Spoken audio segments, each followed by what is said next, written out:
안녕하세요. 안녕하세요. 네, 이제 우리 해적의 의미가 약간 바뀌었죠. 다시 그쵸, 말씀드리지만, 네, 해외 시장의 지식을 쌓는 방송. 그래서 글로벌 금융 시대에 맞춰 글로벌 금융의 지식을 쌓는 방송이라는 의미를 지금 가지고 있는 해적. 자, 오늘이 8월 1일입니다. 네. 네, 저희가 이제 7월분 거를 미국 이제 FOMC를 마무리 보고 이제 진행을 하기로 했으니까 일단은 그 연준이에 대한 이야기를 좀 해야 될 것 같아요. 아, 근데 오늘 오면서도 느끼는 거지만은 너무 날씨가 더워요. 아, 장마 때문에 비가 진짜 역대급 강수량을 기록하고 나서 진짜 이렇게 지금 땡볕이 아니라 지금 뭐 폭염에 아예 지구가 끓고 있어요. 지금 뭐 제 친구가 있는 로마에서는 44도까지 올라갔다 하더라고요. 뭐 한국 34, 5도는 그냥 뭐 그러면 뭐 괜찮다고 하더라고요. 뭐 지금 40도가 지금 넘어간 데도 뭐 많아서. 전 세계적으로 40도가 넘는 실제로 이제 각 도시들 네. 미국에서는 어제가 기사 사진으로 나왔는데 차의 뒤에 이제 라이트가 녹았어요. 아예 차를 플라스틱이 녹았어요. 차에 라이트가 이제 나오는 부분이 녹아서 흘러내린.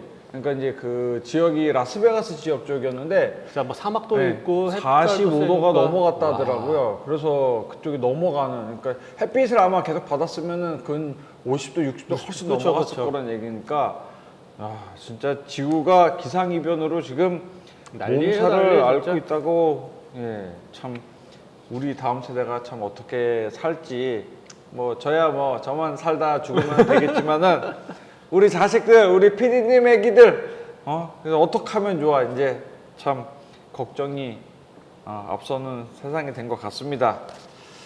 자, 그러면 일단 날씨 얘기 그만하고 일단 시장 얘기를 좀 해보죠.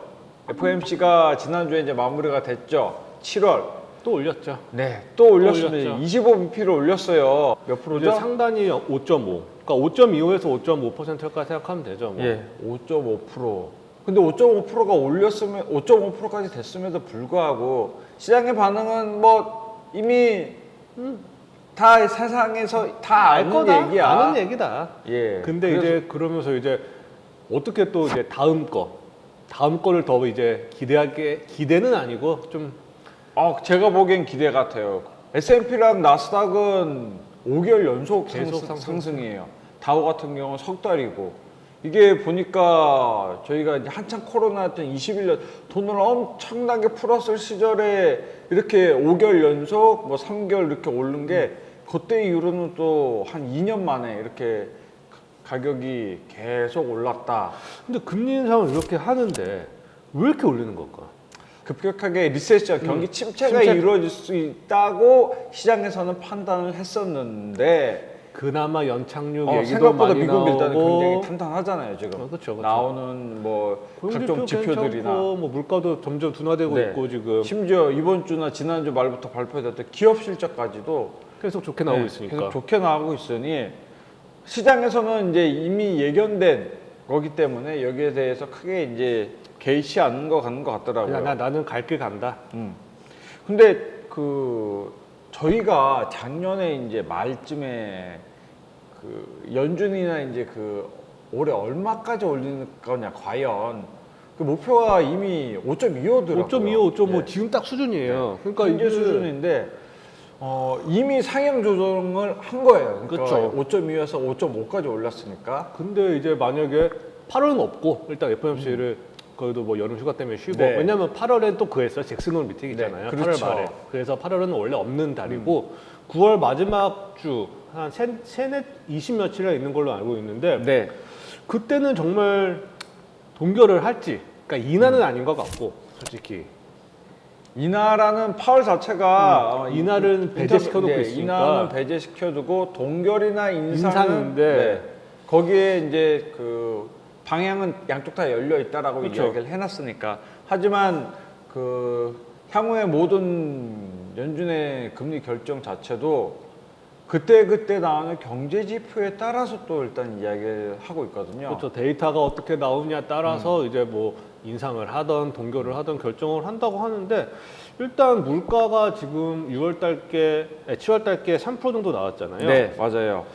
근데 지금 목표는 2%고 1% 진짜 옛날 9점 몇 프로보다는 많이 떨어졌는데 정말 많이 떨어졌어요. 9%대였잖아요. 지금 보니까 22년 6월에 9.1%. 거기에 3분의 1 수준으로까지 많이 떨어져 있는데 아직도 미 연준은 목표치하고는 멀다라고 인식을 하고 있는 것 같더라고요. 네, 지금. 거의 텍스트북으로 이야기하듯이 2%가 일단은 가장 이상적인 네. 근데 이제 레벨이다. 모든 경제학자가 이야기를 하잖아요. 2%는 더 이상 이제 올 수 없는 올 수 없는 강을 건넜다는 식으로 이야기를 하고 있기 때문에 고물가 시대가 도래했다는 걸 인정을 해야 될 것 같긴 해요. 그러니까 그렇죠. 2%는 쉽진 않고 이제 이야기하는 게 이제 3점대, 3%대 중후반은 다들 이야기를 하고 있으니까 그 정도 수준이 그 정도 수준이 됐을 때에는 연준도 완전히 통화정책 방향을 돌리지 않을까라는 생각이 들게 됩니다. 긴축에서 좀 완화로 가지 않을까?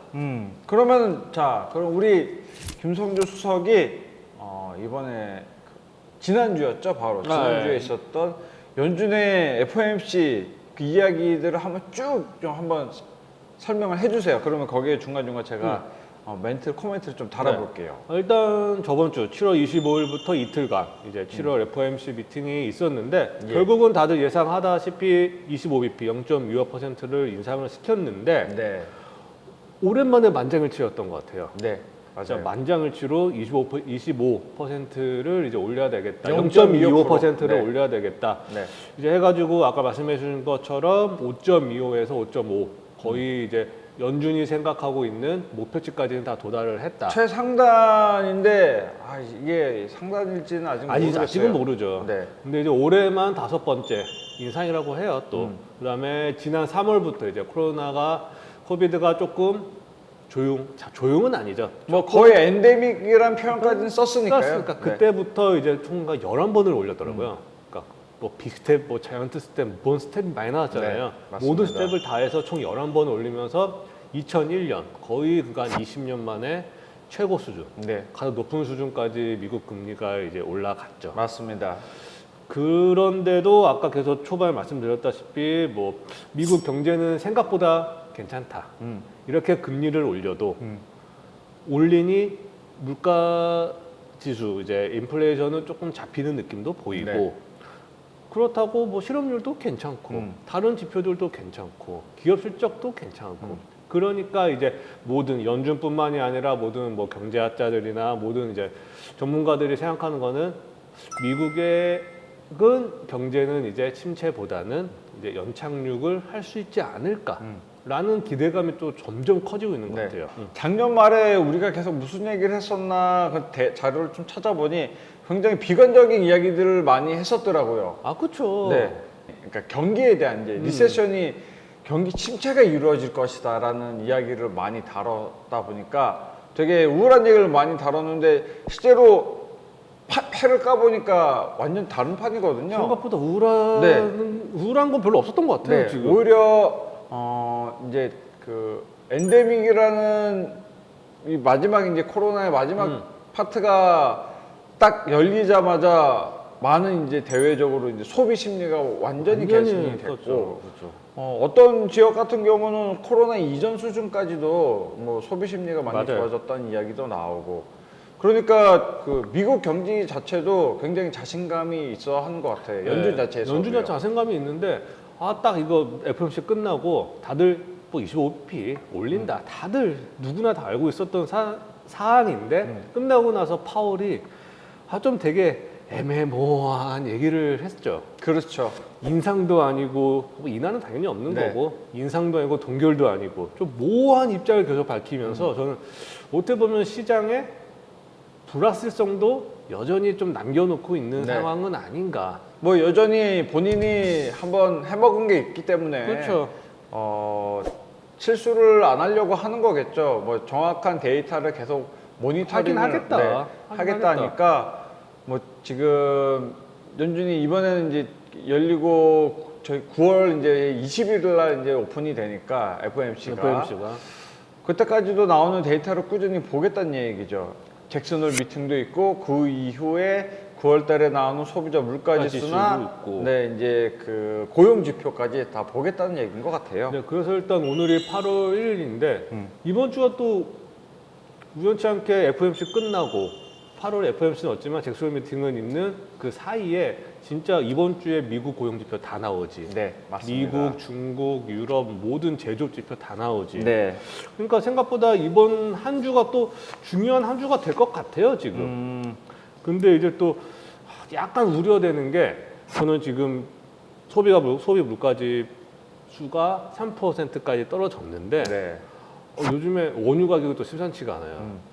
근데 또 80불 조금 넘어가면서 네. 슬금슬금 이제 또 우상향을 또 보이고 있더라고요, 지금. 원유 이게 가격이. 기본적으로 오펙이나 오펙 플러스 회의에서 여전한 감산을 하니까 계속해서 하고 있기 때문에 수요가 여전히 이전보다는 폭발적으로 늘어나지는 않기 때문에 그렇기 때문에 이 감산에 대한 효과가 확실히 보여주고 있다라는 좀 그래서 이렇게 원유 가격, 에너지 가격이 오르면 인플레이션이 이렇게 지금 좀 미국, 유럽도 어저께 발표됐는데 좀 둔화되게 발표됐는데 네. 둔화되는 모습을 보이고 있는데 여기에 찬물을 꼈는 건 아닌가. 일단 소비자 물가 지수 자체는 여전히 많이 이제 떨어지고 있지만은 근원을 소비자 물가 지수가 생각보다 연준에서 의미하는 지표에는 상당히 아직도 멀어 보이긴 합니다. 근원 네. 쪽을. 그러니까 이제 근원 자체는 뭐 변동성이 큰 에너지나 곡물 자체를 이제 그렇죠. 농산물 자체를 뺀 이제 가격에 대한 이야기를 따지기 때문에 유가가 일단 한번 급락을 하고 뭐 이제 곡물에 대한 안정성도 많이 빠졌었는데 최근에 이슈가 되는 다시 네 러시아와 우크라이나에서 이제 곡물 협정이 일단은 중단됐죠. 중단이 됐고 그러니까 이제 그 우크라이나가 이제 유럽에서는 최대 곡창지대에서 그렇죠. 최대 수출국인데 러시아에서 이제 이 항만을 공격을 하니 더 이상 이제 수출할 수가 없다. 네, 어제 그 뉴스 보니까 이 곡물 수출항을 어쩔 수 없이 우크라이나에서는 크로아티아 쪽으로 옮길 수도 있다는 이야기까지도 나오더라고요. 그래서 뭐 그 어찌됐든 관련된 인플레이션, 근원 인플레이션 잡히기 전까지는 제가 보기에는 연준이 여기에 좀 집착을 하는 것 같아요. 왜냐면 아무래도 보면 뭐 저희가 뭐 뉴스나 많이 나오는 거는 이제 소비자 물가 지수 그냥 뭐 일반적인 네. 지표가 많이 나오지만 어떻게 보면 아까 말씀해 주신 것처럼 에너지나 이제 가공되지 않는 이제 곡물들을 제외한 게 어떻게 보면 저희 실생활에서 가장 좀 영향을 많이 끼칠 수 있는 지표이기 때문에 그건 아직 조금 높은 수준에 있죠. 네, 맞습니다. 그러다 보니까 아무래도 연준도 그걸 조금 더 생각하고 있는 모습을 보이고 있는 것 같고 일단 뭐 그러면서 이제 고용 지표 계속 이제 8월 달에 다음 주까지 계속 나올 텐데 그리고 이제 본격적으로 이제 기업 실적 발표됐잖아요. 이제 2분기가. 네. 근데 그것도 또 생각보다 또 좋아. 네, 맞아요. 좋으니까 모든 사람들이 미국 경제 연착륙 정말 많이 좀 기대를 하고 있는 것 같아요. 계속 지금. 뭐 근데 실적 자체가 계속 좋게 나오고 하니까 누가 봐도 크게 부담이 없는 상황으로 그러니까요. 보일 것 같아요. 또 최근에 우리나라뿐만 아니라 미국에서도 이슈가 되는 반도체 여전히 그러니까 기술주나 아니면은 기술주 위주의 이제 가격이 종목 자체가 그냥 가격 계속 급등을 하고 이것들이 전체 지수 자체를 끌어올리는 역할을 하고 있기 때문에 네, 뭐 우리나라뿐만 아니라 미국도 여전히 나스닥에 관련된 종목들이 다 가격을 끌어올리고 있다. 그렇게 말씀을 드릴 수 있을 것 같아요.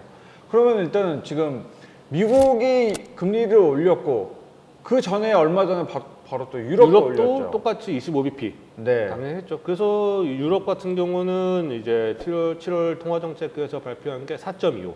4.25. 미국보다 한번 1%. 네. 일단은 유럽이 미국보다 늦게 올리기 시작했으니 네. 그래도 유럽이 벌써 이제 4%대까지 올랐으면은 정말 많이 올랐네요. 많이 오른 거죠. 네. 근데 또 신기한 게 서로 약속이 난 듯이 라가르드 이제 유럽 중앙은행 총재도 네. 다음 기준금리에 동결을 할 수도 있고 인상을 할 수도 있고 약간 또 파월이랑 또 비슷한 발언을 또 했어요. 또 뭐 아무래도 그쪽 두 나라의 유로 존이라 표현을 하지만은 뭐 유로 그렇죠. 하나의 국가라 표현을 한다면은 상호 간의 의견은 반드시 맞을 거예요. 그리고 그 유럽 존 자체에서도 잘 사는 국가들은 확실히 좀 반등이 또 보이는 괜찮아 분위기가 보이고 있기 있으니까. 때문에 대신에 이제 국가가 이제 실제로 기간 산업이 힘든 그리스나 기존에 이제 포르투갈 예전에도 문제 있었던 피그스 나라들 위주가 여전히 쉽지는 않다 그렇죠. 하는 상황이더라고요. 대신에 이제 독일이나 이런 쪽은 생각보다 독일, 프랑스 뭐 이런 나라들은 괜찮죠.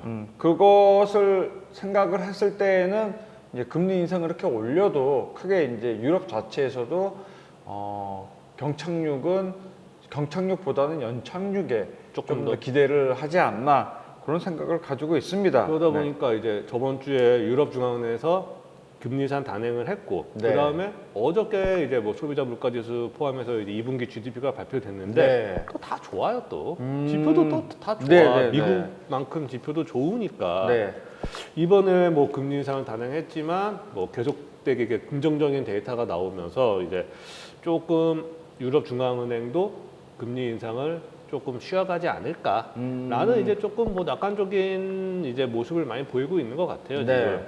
그러다 보니까 이제 뭐 미국도 올리고 유럽중앙은행도 올리긴 했지만 네. 이제 다음번에는 한 번은 좀 쉴 타이밍이 아닐까라고 투자자들 좀 생각은 할 수도 있는 것 같아요. 그 대신 이제 좀 조금 저희가 이제 한국에 살다 보니까 우려감은 한국하고 미국의 금리 차이가 점점 너무 크게 벌어지고 있는 건 2%죠. 아닌가. 지금 이제 이미 2%. 2%잖아요.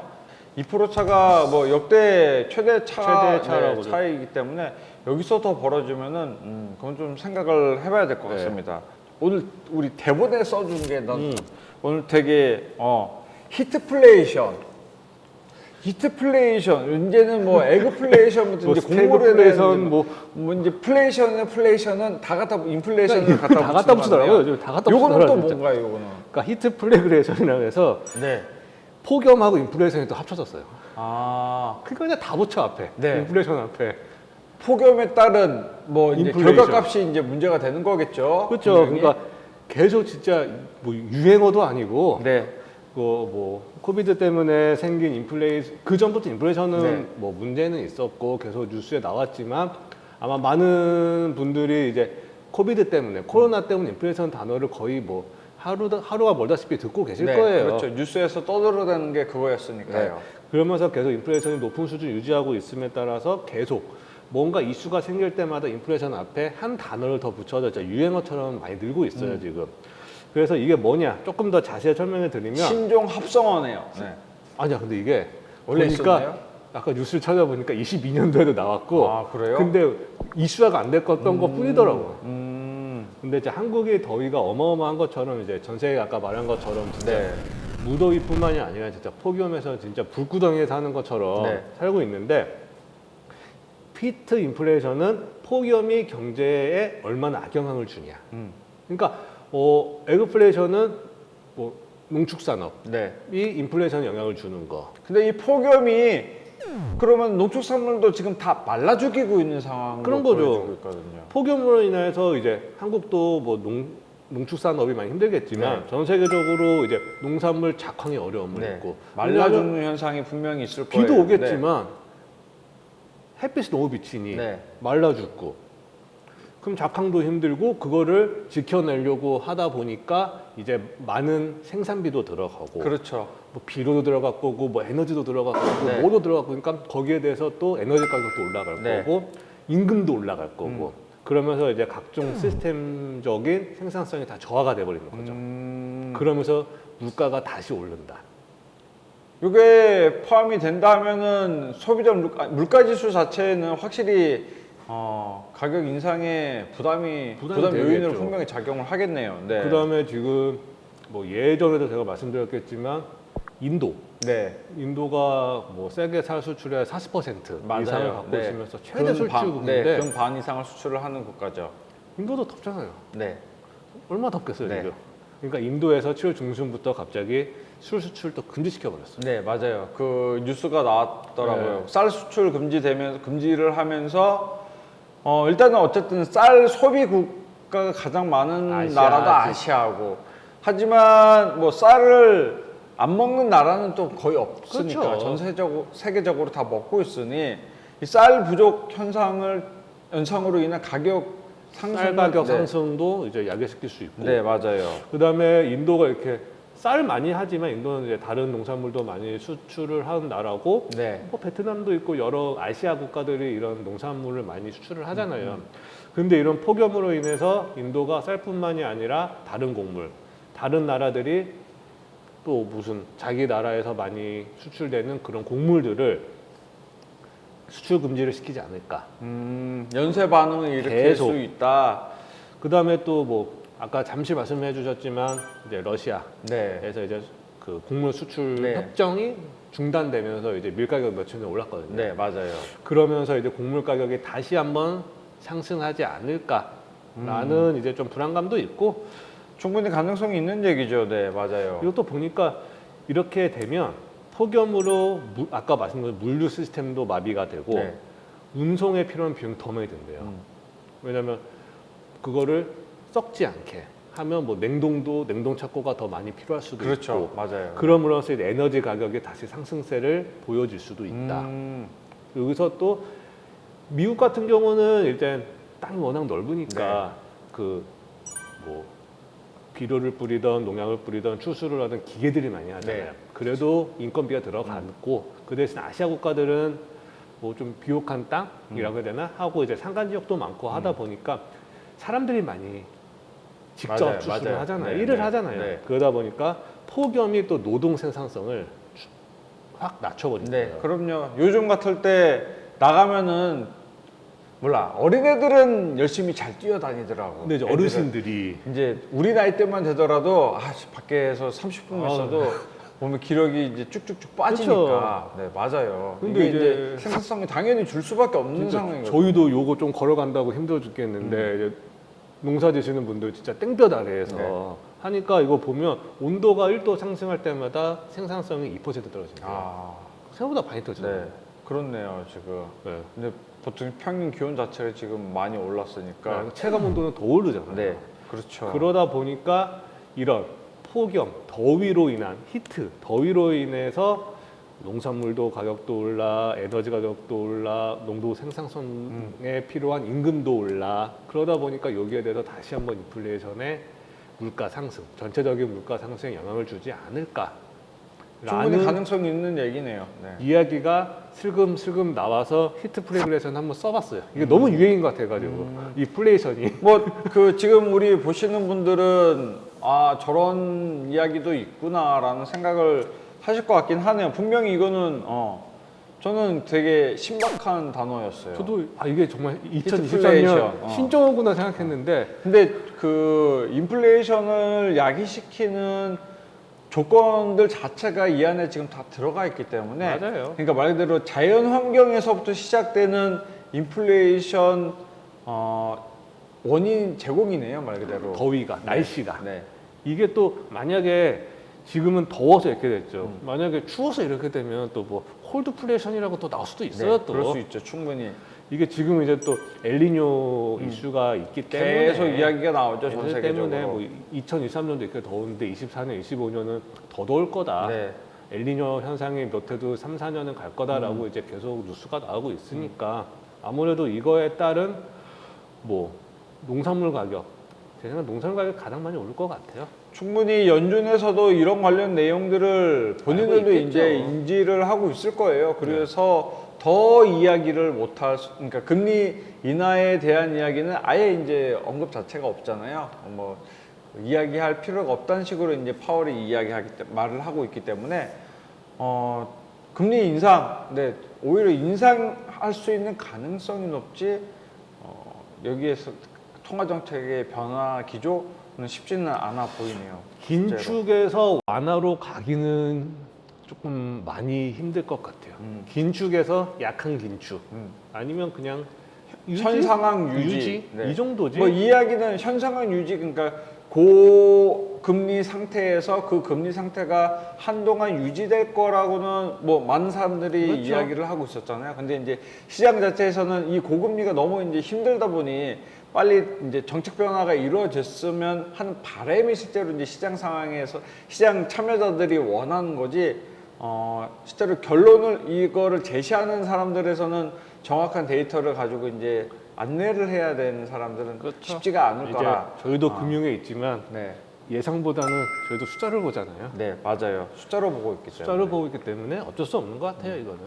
자, 미국이 지금 그러면은 5.5%, 5.5, 한국은 3.5%입니다.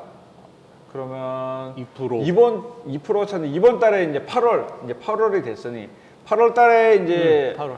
한국금융 금통위가 있죠. 금통위가 있죠. 금통위가 있습니다.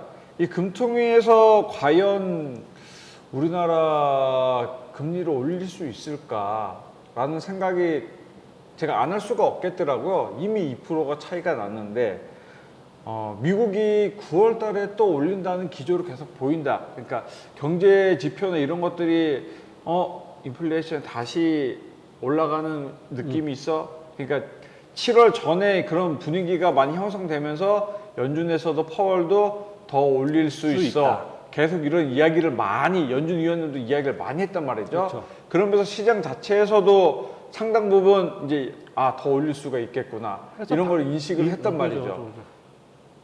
현재 미국도 이 높은 금리 때문에 은행에서 돈을 빌렸던 사람들이 이자는 게 힘들죠. 굉장히 힘든 상황입니다. 우리나라도 마찬가지고.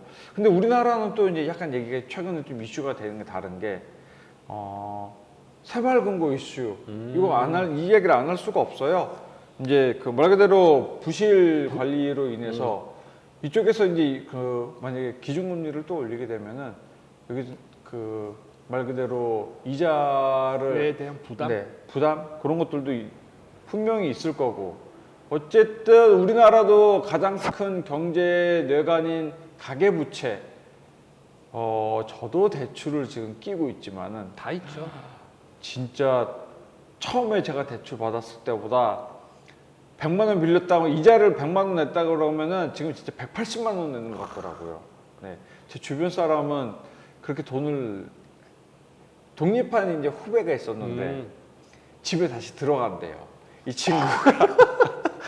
친구가 최근에 이제 골프를 치기 시작했는데 이 골프비 이제 돈이 어마어마하죠. 그럴 정도로 이제 그 이자에 대한 부담이 골프를 치는 건 똑같이 쳤는데 이자 비용이 많이 많으니까 들어가니까 이게 못 버티겠다 하더라고요. 그래서 제가 아는 후배는 그냥 접고 다시 부모님한테 이제 주머니 캥거루족으로 이제 들어가겠다. 역시 이렇게 그런 말씀하면 안 이야기를 되지만 하더라고. 참 이게 돈 버는 일은 부모님 댁에서 사는 그렇죠. 건가? 돈을 벌고 있긴 하지만은 오히려 이런 이자 부담이 굉장히 진짜 그죠. 현실적으로 다가오니까 이게 굉장히 어려운 것 같더라고요. 참 9월 달에 이런 연준이 FOMC에서 또 올린다는 이야기가 만약에 8월 20일이 아마 저희가 금통일 거예요.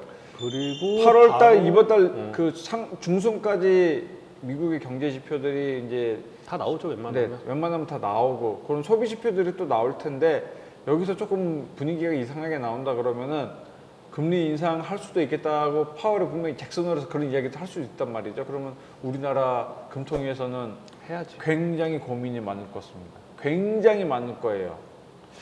요즘 같을 때는 그래서 뭐 예적금이 다시 4%대 예적금이 나왔잖아요. 아, 그렇죠. 예적금이 다시 답이 아닐까? 3%가 넘는. 아, 근데 일단 대출이 있으니까 대출이 없는 사람들은 이제 적금하는 게 좀 맞는 거고. 예적금이 맞는 거고 네. 대출 있는 사람을 빨리 갚아야 되고. 네. 금리에 대한 부담감은 미국과 우리나라 차이가 나는 것 때문에 우리나라 서민들의 지갑이 더 얇아질 수도 있을 것 같습니다. 네, 지금 어려운 것 같아요. 연준이 지금과 같은 스탠스를 만약에 이제 5.75까지 올라가죠. 그러면은 우리나라도 금리가 더 이상 버티기가 쉽지는 않겠다.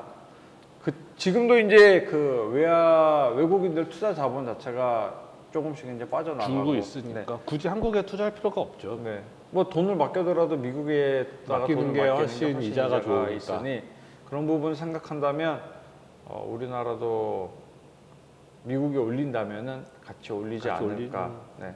굉장히 고민되는 시점이에요. 맞아요. 뭐 저희가 지금 생각 같아서는 이제 그만 올리는 게 맞다고 생각하지만 근데 그런 것도 있어요. 최근에는 또 약간의 국가별로 각자 도생의 흐름을 또 보이고 그렇죠. 있잖아요. 일본이나 중국은 오히려 지금 재정 확대 정책을 계속 피우고 있거든요. 긴축이 아니라. 그렇죠. 미국, 일본 같은 경우는 뭐 그냥 마이너스 금리잖아요. 네. 그러니까 우리나라도 굳이 미국의 스탠스를 맞춰야 되나?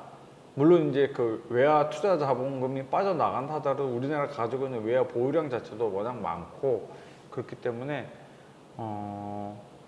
많이 생각을 해봐야 될 것 같습니다. 이번 달 말에 저희가 한 번 더 8월 마지막 할 거잖아요. 찍으니까 방송을 할 때 이런 내용을 한 번 더 이야기 짚어보는 것도 그렇겠네요. 금통위가 끝나고 금통위도 끝나고 아마 잭슨홀 미팅도 끝나는 시기일 것 같으니까 맞아요. 네, 그때 맞춰서 이야기를 한번 하는 것도 나쁘지 않을 것 같습니다. 자, 이번 시간에는 미국의 연준이 또 올렸다는 이야기가 메인이 되면서 우리나라의 금리 그리고 금리를 미국이 더 올릴 수 있을 것인가 아니면 동결을 할 것인가 금리 인하 통화 정책에 대한 변화는 없을 거다. 없어요. 실제로 없다고 저는 말씀을 딱 과감히 드릴 수 있을 것 같아요. 연내는 없다. 네.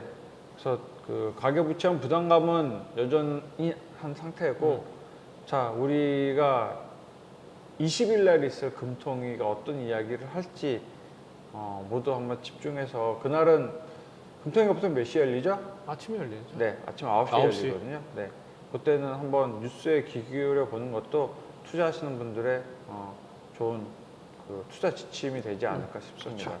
오늘은 여기서 마무리하시고 다음 시간에 제가 해외 주식과 해외 선물 같이 연합해서 할 수 있는 상품 그리고 이제 그런 상품들 소개, 해외 주식을 거래하는 또 다른 방법들 최근에 이제 해외 주식도 좀 다양해졌죠. 거래하는 패턴 자체가 다양해졌지. 많이 바뀌었거든요. 그런 부분에서 이야기하는 시간 한번 또 가져보도록 하겠습니다. 자, 우리 김성주 수사님 수고하셨고 고생하셨습니다. 다음 시간에 다시 찾아뵙도록 하겠습니다. 자, 여러분 감사합니다.